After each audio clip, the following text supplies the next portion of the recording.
ఇప్పటి వరకు ఎప్పుడు లేని విధంగా మొదటిసారి టికెట్ రేట్లు ఆకాశాన్ని తాకుతున్నాయి. ఈ క్రమంలో పుష్ప 2 మూవీ అనుకున్నది అనుకున్నట్లు రికార్డ్ సృష్టించడం ఖాయం.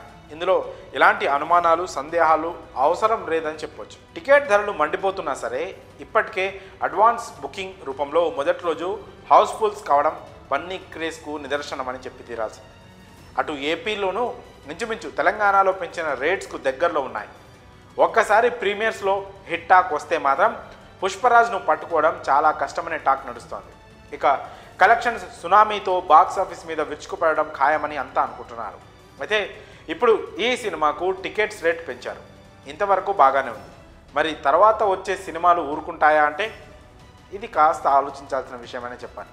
ఎందుకంటే మూవీ కలెక్షన్స్ అనేవి చిన్న సినిమాకైనా పెద్ద సినిమాకైనా చాలా అవసరం. పుష్పకి ఇంత వెసులుబాటు దక్కిన తర్వాత నెక్స్ట్ రాబోయే పాన్ ఇండియా సినిమాలు కూడా ఇదే రేంజ్లో ఆశిస్తాయి. ఈ క్రమంలో నెక్స్ట్ లైన్లో ఉన్న మూవీ గేమ్ చేంజర్. నిర్మాత దిల్ రాజు జీ స్టూడియోస్ ఈ సినిమా మీద 300 కోట్లకు పైనే ఖర్చు పెట్టారు.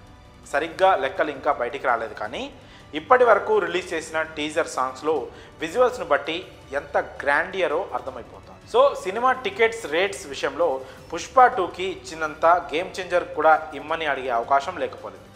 అలాగే సంక్రాంతి రేసులో గేమ్ చేంజర్తో పాటు వస్తున్న వెంకీ, సంక్రాంతికి వస్తున్న బాలకృష్ణ డాకు మహారాజ్ ఈ సినిమాలంతా కాకపోయినా రెగ్యులర్ రేట్స్ కంటే కాస్త ఎక్కువగా ఇచ్చే ఛాన్స్ ఉంది.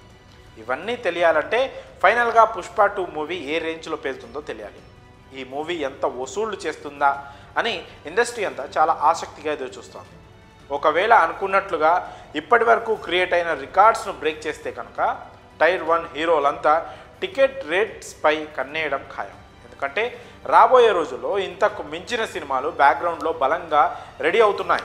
ఏదేమైనా రేట్లు పెంచడం అనేది కలెక్షన్స్ మీద ప్రభావం చూపిస్తుంది కాబట్టి ఇది ఖచ్చితంగా ఫ్యూచర్లో డిస్ట్రిబ్యూటర్లు పెట్టే పెట్టుబడిని శాసిస్తుంది. ఇప్పుడు పుష్పకి చేసినట్లే సంక్రాంతి విడుదలకు కూడా ఇదే రేంజ్లో ప్రభుత్వం వరాలు ఇస్తే ఇక మూవీ మేకర్స్కు పండగే. మరి ఈ విషయంలో మీ అభిప్రాయాలను కామెంట్స్ రూపంలో తెలియజేయండి.